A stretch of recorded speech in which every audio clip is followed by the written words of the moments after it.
Hey, it's Christina from Proven Winners Colorchoice Shrubs, and I'm out in the garden early today, early in the morning, and early in the week. So let's go take a look and see what this garden is up to. We'll head into a nice shady section of the garden so that we can give our shade friends some recommendations. Now for those of you who love hydrangeas, you're going to have the best luck with planting mountain hydrangeas or big leaf hydrangeas or Oakley hydrangeas in your shady spots. Now this is a tiny tough stuff mountain hydrangea, and it is hardy from zones 5 through 9, and it only gets 1.5 to 2 feet tall and wide, and you only need to give it 4 hours of direct sun every day or just all day dappled light, and it will perform beautifully.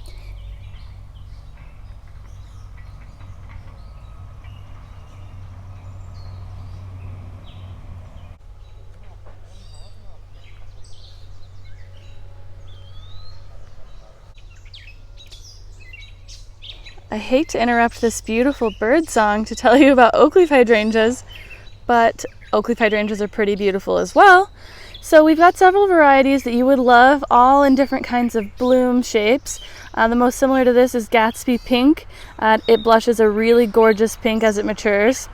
Now this is the most shade tolerant hydrangea available, and it is the hydrangea that you're going to need to have the most patience with as well. It can take a couple years for it to give you a really great bloom show, but when it does, it is well worth it. I would be remiss if I did not mention rhododendrons and azaleas because they are very shade tolerant plants. So this is black hat rhododendron. It is super dynamic, one of my favorites that we carry.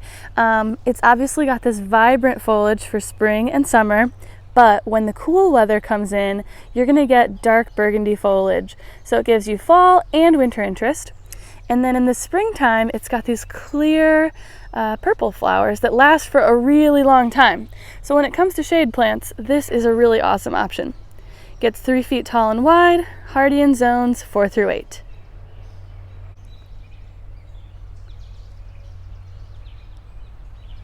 And where would we be without taxus?